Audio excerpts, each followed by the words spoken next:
तो भाई vision arrival लेके मैं थाईलैंड पहुंच चुका हूँ। Welcome to Thailand, welcome to Thailand. स्वागत करता हूँ। खापुन खाप सबदी खाप। 4 लोगों की टिकट मैंने बुक की 17,000 रुपये में। 8,500 रुपये का पर पर्सन पड़ा। 1 वे 2 वे टिकट एक्चुअली। भाई साहब गो एयर की ये फ़्लाइट का ये हाल है। ये मेरी सीट है बट ज़रा देखें क्या हाल है। ओके चलो भाई, एक दिन पहले आता तो मजे आ जाते यार। कोई नहीं, चलो चल bye Londe, bye. Good morning guys and welcome back to the channel. तो कैसे हो आप लोग? एक वापस से नई वीडियो में स्वागत करता हूँ। फिलहाल इस वक्त मैं हूँ दिल्ली के इंटरनेशनल टर्मिनल 3 पर और जा रहा हूँ बैंकॉक। ये मेरी फ़्लाइट टिकट है। ये फ्लाई कर रहा हूँ मैं गो एयर से। सस्ती फ़्लाइट टिकट मिल गई थी। मेरा आना जाना, नाश्ते का आना जाना, 4 लोगों की टिकट मैंने बुक की 17,000 रुपये में। तो 8,500 रुपये का पर पर्सन पड़ा। 1 वे 2 वे टिकट एक्चुअली आने जाने की। वैसे मैं अब जो थोड़ी इन्फॉर्मेशन वाली बात करता हूँ, डायरेक्टली काम की बात पे आते हैं। सबसे पहले मैं दिल्ली एयरपोर्ट पे आया। भाई मुझे लगता था कि गो एयर टर्मिनल 2 से जाती है, तो मैं टर्मिनल 2 चला गया पहले। फिर वहाँ से थोड़ी देर टर्मिनल 3 आया। टर्मिनल 3 के आने के बाद लाइन में लगा, लंबी लाइन थी। उसके बाद अपने चेक काउंटर पे गया तो नास्तिया के लिए वीज़ा फ्री है। नास्तिया रशियन पासपोर्ट होल्डर है, उसके लिए वीज़ा फ्री है। बट इंडियन पासपोर्ट होल्डर के लिए वीज़ा ऑन अराइवल है। इसमें डिफरेंस क्या होता है कि वीज़ा ऑन अराइवल के आपको बॉर्डर पे ही वीज़ा मिलेगा और वीज़ा फ्री मतलब आपको वीज़ा चाहिए ही नहीं। जैसे कि हमारे लिए नेपाल है, भूटान है, या तो फिर इंडोनेशिया है, अलग अलग और बहुत सारी कंट्री जहाँ पे आपको वीज़ा चाहिए ही नहीं। सर्बिया जैसे हो गया, सर्बिया आपको वीज़ा चाहिए ही नहीं। तो हमें चाहिए, थाईलैंड का वीज़ा चाहिए, बट आपको ऑन अराइवल मिल जाएगा। कुछ पैसे देने होंगे, भाई 2,000 थाई बट है तो कितने हो गए इंडियन रुपीज़ में, 5,000 रुपये के आसपास बनी जाएगा कम से कम। बट नाश्ते को नहीं चाहिए। तो मुझसे उन्होंने डॉक्यूमेंट्स मांगा, होटल बुकिंग मांगी। तो मैं एक्चुअली मैंने 2 दिनों की करा रखी थी, मेरी पूरी नहीं करा रखी थी। तो फिर उसने बोला अच्छा फिर पैसे कितने ले जा रहे हो? मैंने कहा पैसे थोड़े मोटे पैसे हैं मेरे पास, 2-3 हज़ार डॉलर होंगे। क्योंकि मैंने सीरिया के लिए निकाल रखे थे। सीरिया जा ही नहीं पाया मैं, तो फिर पास कैश ही पड़ा हुआ है। तो मेरा ये तो हो गया। उसके बाद फ़्लाइट टिकट आना जाना मेरा साथ एक ही टिकट बना था, फ़्लाइट टिकट की बात ही नहीं थी। एंड उन्होंने मेरा थाई पास मांगा। थाई पास के अलावा उन्होंने मेरा वैक्सीन वगैरह कुछ चेक नहीं किया, सिर्फ थाई पास उन्होंने चेक किया, मेरा और नास्तिया दोनों का।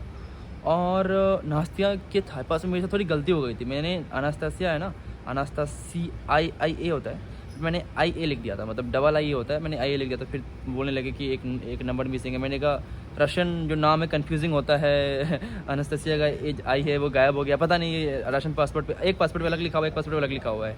फिर उन्होंने कोई दिक्कत नहीं की, काफ़ी काम की बात बता दिया। उसके बाद नास्तिया ज़रा बताएगी कि यहाँ का इमिग्रेशन और सिक्योरिटी कैसा था। नास्तिया, how was the security here? How was that guy, police guy? Very slowly and Like it?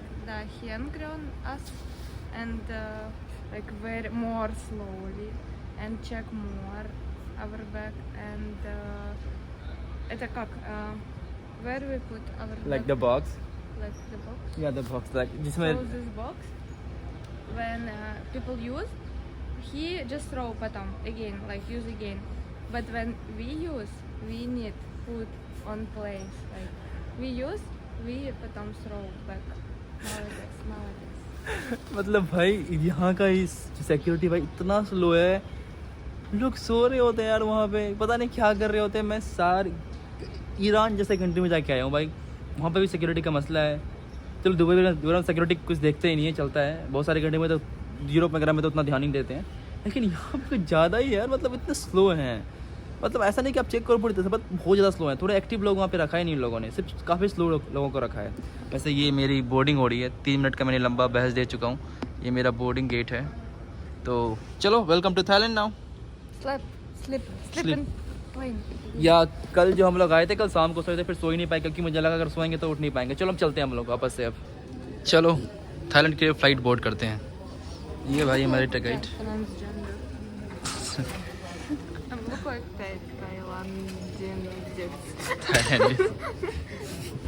चलो भाई चलते हैं फ़्लाइट बोर्ड करने के लिए। पीछे फ़्लाइट गो एयर की फ़्लाइट है। हम 7 बजे यहाँ से निकल रही है, एक्चुअली 8 बजे की फ़्लाइट है। यहाँ सही 7 बजे निकल रही है, बट पहुँच जाएंगे हम लोग दोपहर के 1:30 बजे के आसपास थाईलैंड टाइम से। तो फिर वहाँ पे आज लेकिन हमें दीपांशु टुडे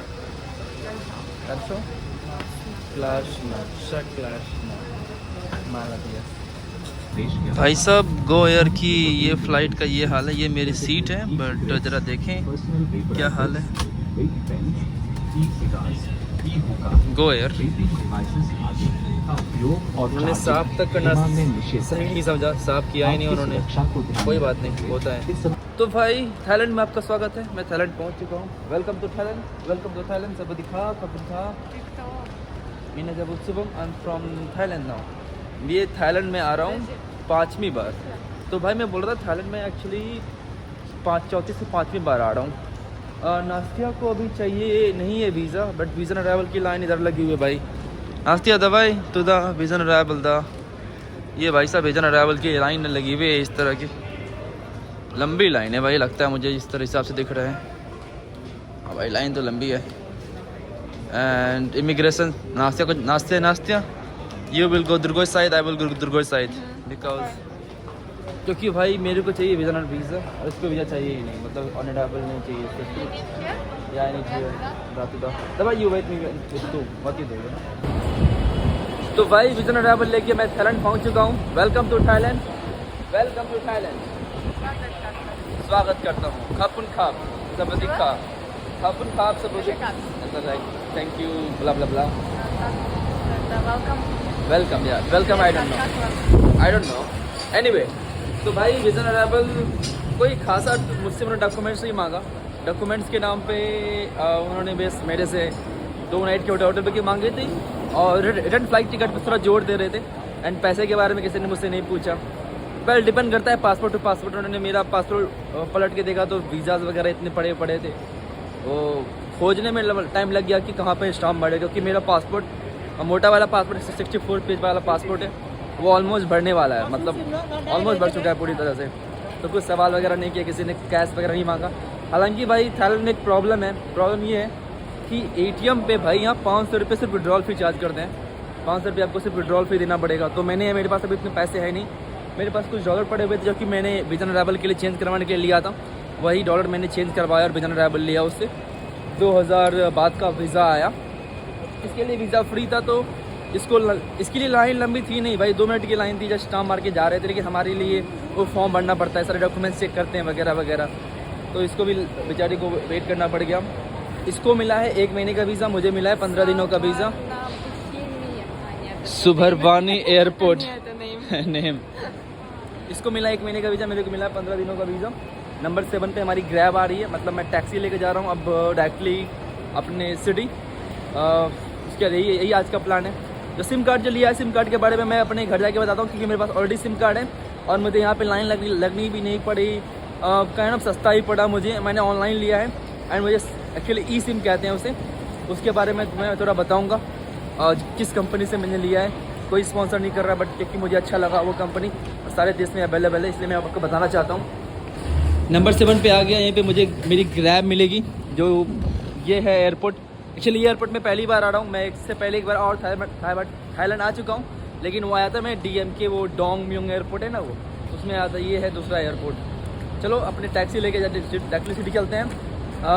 अब जो रूल है अभी ये चल रहा है, मेरा मई का महीना चल रहा है और मई में रूल ये है कि आपको कोविड टेस्ट नहीं चाहिए, आपको PCR मतलब नहीं चाहिए, नहीं कोई क्वारंटीन है थाईलैंड में। आओ बस, वैक्सीन अगर आपके पास है तो आओ। कोई नॉर्मल रूल हो चुका है थाईलैंड में अब, मतलब थाईलैंड काफ़ी अच्छी तरह से धीरे धीरे ओपन होता जा रहा है। हमारी कार नंबर क्या है मैं देखता हूँ, कोई तो कॉल कर रहा है मुझे। तो भाई मैं टैक्सी लेके जा रहा हूँ अभी सिटी सेंटर। एक्चुअली एक रेस्टोरेंट जा रहा हूँ, वहाँ पे दिवांशु भाई से मिलना है एंड अनुसा से मिलना है। हालांकि अगर आप बस लेते तो सस्ती पड़ती, लेकिन बस आपको एग्जैक्ट लोकेशन तो नहीं छोड़ेगी। फिर आप मेरे पास काफ़ी सामान है, कुछ ठंडी के कपड़े मैंने अपने होटल में रखना चाहा दिल्ली में, बट उन्होंने लिया नहीं, तो ठंडी कपड़े लेके भी ढो रहा हूँ। इसके भी ठंडी के कपड़े पड़े हुए हैं। रशिया से ये भी आ रही है, जहाँ पे -5 -4 है, यहाँ पर +35 है। तो ये हाल है अभी।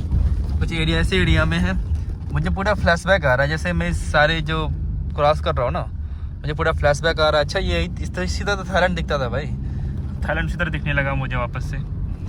एनीवे इस टैक्सी के लिए हम लोगों ने पे किया। हम लोग यूज़ करते हैं यहाँ पे ग्रैब फेमस है यहाँ पर, और इसके लिए पे कर रहे हैं हम लोग 300 के आसपास थाई बात बनेंगे। जब भी मैं थाई बात बोलूँ तो आपसे 200 गुना कर लेना, 2 इंडियन रुपीज़ से। तो अगर 300 में बोला तो 600 रुपये हो जाएंगे।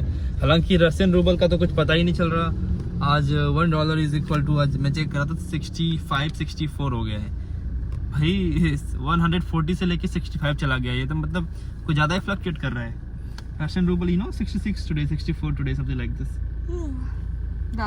Yeah. I said yeah. На президент. चलो भाई।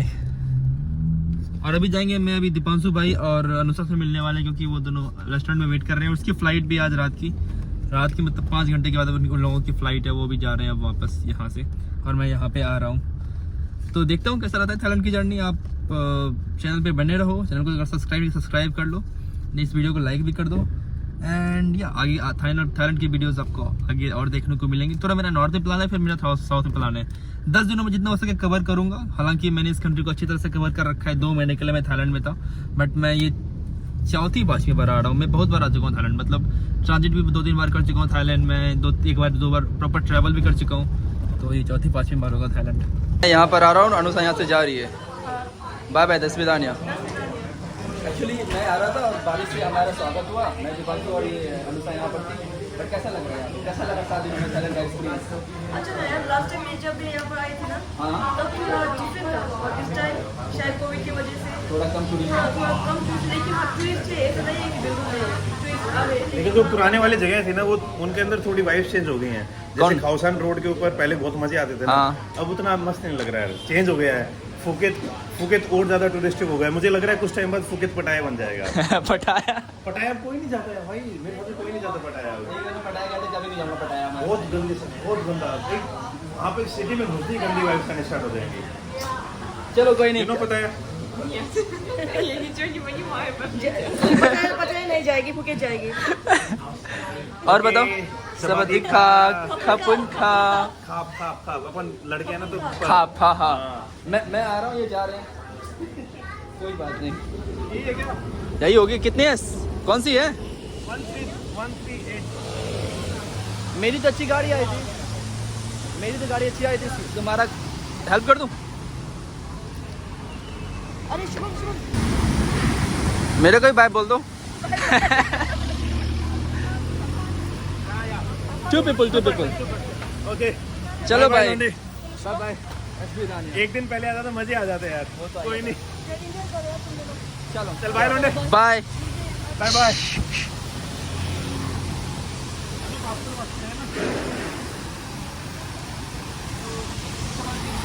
मैं अभी जस्ट आ रहा हूँ, ये लोग जा रहे हैं। बारिश हो गई, जैसे ही आया काफ़ी तेज़ बारिश स्टार्ट हो गई थी।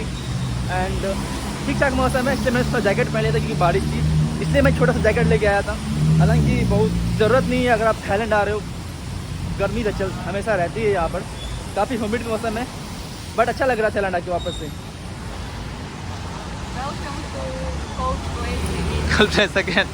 तो भाई मैं फ़िलहाल घर आ चुका हूँ थाईलैंड का ट्रिप ख़त्म करके। हालांकि 3-4 घंटे बाद मेरी ट्रेन है और मैं एक नया ट्रिप स्टार्ट करने वाला हूँ। आपको कुछ ही वीडियो में पता चलेगा कि मैं कहाँ जा रहा हूँ नए ट्रिप में। मैं घर पे आया था क्योंकि मैं जो थाईलैंड का जो ट्रिप था, मैं आपने देखा हो कि मैं दिल्ली से फ़्लाइट ली थी। दिल्ली से मैं गया था बैंकॉक, फिर बैंकॉक में थोड़ा ट्रैवल किया 7-8 दिनों के लिए, और उसके बाद मैं जस्ट फ़्लाइट लेके कलकत्ता आया। कलकत्ता में मैंने कुछ वीज़ा अप्लाई किया, और वीज़ा अप्लाई करने के बाद मैं इस वक्त हूँ घर पे। लेकिन 2 घंटे के बाद मेरी वापस से ट्रेन है, देन फ्लाइट से, तो मैं जा रहा हूँ अपने घर के छोड़ के भी। लेकिन मैं बात करना चाहूँगा थाईलैंड वीज़ा ट्रैवल के बारे में और ई सिम के बारे में, मैंने कैसे ई सिम लिया था। सबसे पहले बात करता हूँ थाईलैंड वीज़ा ट्रैवल के बारे में। तो भाई वीज़ा ट्रैवल वहाँ पे 2 काउंटर हैं। एक 2000 बात का काउंटर, 2000 बात मतलब हो गए अराउंड 4500 रुपये के आसपास, और 2200 बात हो गए 5000 रुपये के आसपास। तो 500 रुपये का फ़र्क पड़ता है। एक लाइन है नॉर्मल लाइन, एक लाइन है प्रायोरिटी लाइन। तो मैं आपको बिल्कुल सजेस्ट करूँगा कि आप नॉर्मल लाइन में जाओ। प्रायोरिटी लाइन में थोड़ी लाइन आपको कम मिलेगी, बट अगर आपको वेट नहीं करना तो आप जा सकते हो प्रायोरिटी लाइन में। मैं तो नॉर्मल लाइन में गया था, मैं 2000 रुपये में ही काम चला लिया। तो 2000 बात मतलब रुपये नहीं, इंडियन रुपये 4500 रुपये जाते हैं। तो 2000 बात का 200 बात का, तो पास ही काउंटर है। आपको वो लोग इंसिस्ट करेंगे कि आप प्रायोरिटी वाली लाइन में जाओ, बट आप सीधा बोलो मुझे नहीं जाना प्रायोरिटी वाली लाइन में, मुझे जाना है नॉर्मल लाइन में, तो आपको उतने देने पड़ेंगे। और भाई ई सिम के लिए यूज़ करता हूँ मैं एरालो कंपनी है।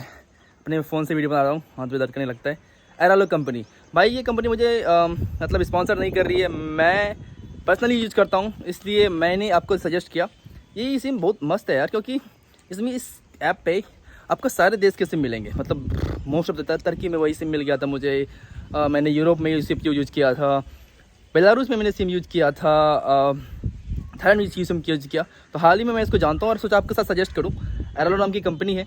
इस कंपनी में क्या है कि भाई आपको जस्ट ऑनलाइन पे करना होता है और आपको मिल जाता है ई सिम। ई सिम का मतलब होता है कि जो अच्छे जो फ़ोन है, आई होप अगर आपके पास छोटे मोटे फ़ोन है, आई मीन छोटे मोटे फ़ोन मतलब एंड्रॉयड है और जो ई सिम सपोर्ट नहीं करता है, तो आपका कोई काम नहीं। अगर ई सिम आप में सपोर्ट करता है, तो जैसे कि मेरे पास iPhone 13 Pro है, तो इसमें ई सिम रख सकता हूँ मैं 10 ई सिम। तो मुझे काउंटर में जाने की कोई ज़रूरत नहीं है। ऑलमोस्ट भाई सेम प्राइस था। मैंने $10 पे किया और वो एक हफ्ते के लिए, मतलब 700 रुपये में एक हफ्ते के लिए अनलिमिटेड मिल गया था। डी टैग का मतलब वहाँ का यूनिनॉर है वो। तो सेम प्राइस में मिल गया था मुझे $10 में सेम। तो इसकी वाली बात किया था और मैंने ऑलरेडी इंडिया में बाय कर लिया था। तो मतलब जैसे ही लैंड करो तैसे ही आपके पास इंटरनेट है, तो ये फ़ायदा हो जाता है ई सिम का। वरना आप शॉप पे जाओ, खरीदो, language barrier blah blah blah, and then अपना इंडिया का सिम आपको निकालना पड़ेगा। क्योंकि अगर आपके पास एक सिम वाला फ़ोन जिस तरह मेरे तरह, एक सिम निकालना पड़ेगा, एक सिम लगाना पड़ेगा। तो इसलिए मैं ई सिम लगा सकता हूँ कि ई सिम में जितना भी रहे मैं डाल सकता हूँ। तो आपको ऐसे मेरा कूपन कोड है, आपको डिस्क्रिप्शन में लिंक मिल जाएगा, यहाँ पे भी शो कर रहा होगा।